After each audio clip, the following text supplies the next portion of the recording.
নমস্কাৰ, মই উপস্থিত হৈছোঁ আগমনী ৰেল ষ্টেচনত। আপোনালোকে আগমনী ৰাইজৰ বাবে এতিয়া সুখৰ খবৰ। আপোনালোকে নিশ্চয় লকডাউনৰ আগত আপোনালোকে ৰাজ্যৰাণী যি ট্ৰেইনখন ইয়াত 6 বজাত থামিছিল, এই ট্ৰেইনখন কিন্তু বন্ধ আছিল, বহুত দিনৰ পৰা বন্ধ আছিল।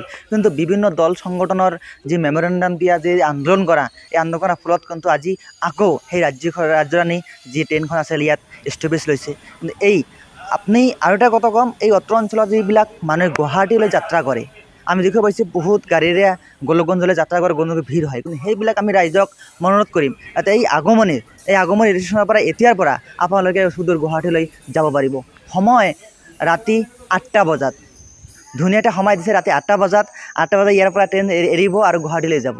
আপোনালোকে ইয়াৰ পৰাই অফলাইনত টিকেট সংগ্ৰহ কৰি আপোনালোক সকলোৱে গুৱাহাটীলৈ যাব পাৰিব আৰু এই অত্ৰ অঞ্চলৰ আৰু গোলকগঞ্জলৈ যাব নালাগে। কিন্তু অত্ৰ অঞ্চলৰ হালাকুৰা আসামৰ আগমনী এই অত্ৰ যি ৰাইজ আছে, সেই সকলো ৰাইজে ইয়াৰ পৰাই অহা 7 তাৰিখৰ পৰা কিন্তু গুৱাহাটীৰ যি যাত্ৰা, শিলঘাটলৈকে আপোনালোকে যাত্ৰা কৰিব পাৰিব ট্ৰেইনেৰে। যি সুবিধা কৰি দিলে, সুবিধা নিশ্চয় আপোনালোকে গ্ৰহণ কৰিব। আৰু অফলাইনত আপোনালোকে কোনো অনলাইন টিকেট নাপায়, কিন্তু অফলাইন টিকেট কাটিব লাগিব। অফলাইন টিকেট কাটি ইয়াৰ পৰা যাত্ৰা কৰিব পাৰিব। हाँ, राजरानी ट्रेन का स्टॉपेज हुआ है 7 तारीख से। आपका 8 बजे रात में आएगी और 8:02 में खुलेगी, और सुबह में आएगी वो 5:48, 5:50 में जाएगी। 8 बजे कहाँ जाएगा? गुवाहाटी जाएगा, धुबरी होके जाएगी गुवाहाटी। 8 बजे हाँ, सिलघाट। हाँ, शाम को। और गुवाहाटी से रिटर्न कब आएगी यहाँ पर 5:48, 5:48, फिर 5:50। टिकट तो मिलता है? हाँ, नॉर्मल टिकट मिलता है, रिजर्वेशन नहीं होता है। रिजर्वेशन आपका गोलकगंज धुबरी हो जाएगा। नॉर्मल टिकट हो जाएगा? हाँ, नॉर्मल टिकट मिलेगा।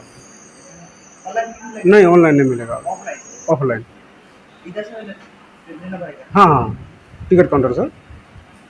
হয়, প্ৰথমতে মই আপোনাৰ নিউজ চেনেলক ধন্যবাদ দিম যে আমি বহুতদিনীয়া এটা দাবী আছিল আমাৰ, যে লকডাউনৰ পৰা আগত যিখন ৰাজ্যৰাণী ষ্টপেজ মানে লকডাউনৰ আগত আছিল, লকডাউনৰ পৰা বন্ধ হৈ আছিল, তেতিয়াৰ পৰা আমি আমি ৰাইজে ইয়াত বহুতো মেমৰেণ্ডাম দিলোঁ, আন্দোলনো কৰিলোঁ। আপোনালোকে জ্ঞাত, ইয়াৰে পৰা আমি এটা ক'ব বিচাৰোঁ যে অহা 7 তাৰিখ ছানডেৰ পৰা ইয়াৰ পৰা আমাৰ ৰাজ্যৰাণীখন ইয়াত ষ্টপেজ দিব।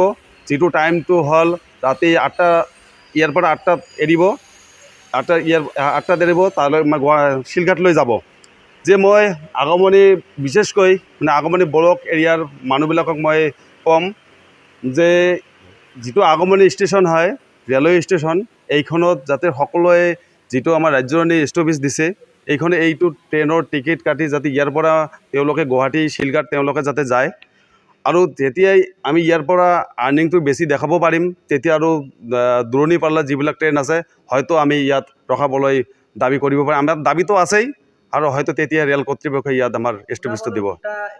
আমি প্ৰথমতে আপোনালোকক ধন্যবাদ জনাইছোঁ। আপোনালোকে তেতিয়াৰ পৰা আমাৰ লগত লাগি আছে, আমাৰ কথাখিনি জনোৱাৰ কাৰণে আপোনালোকে আমাক যি সহায় সহযোগিতা আগবঢ়াই আছে, তাৰ কাৰণে ধন্যবাদ।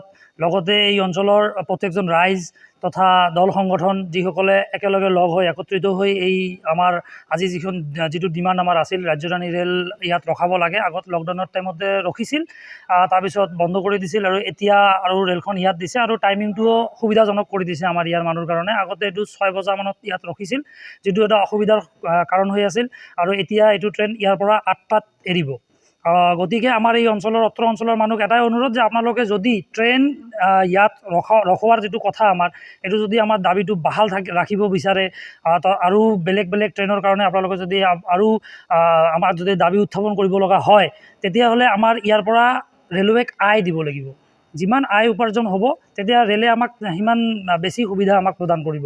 আৰু আমাৰ বেলেগ ট্ৰেইনৰ কাৰণেও আমাৰ কোৱা হৈছে, আমি আগতেও কৈছিলোঁ যে আমাৰ এখন চাউথ ইণ্ডিয়ামুখী, এখন কলকাতামুখী, তাৰপিছত দিল্লী যাত্ৰা কৰাৰ কাৰণে ট্ৰেইন, এই ট্ৰেইনবোৰৰ কাৰণে আমি দাবী জনাইছোঁ। আমাৰ ইয়াৰ পৰা মানুহ দূৰ দূৰণিলৈ বিজনেছৰ পাৰপজত, তাৰপিছত পঢ়া শুনাৰ পাৰপজত, মেডিকেলৰ পাৰপজত অহা যোৱা কৰি থাকে।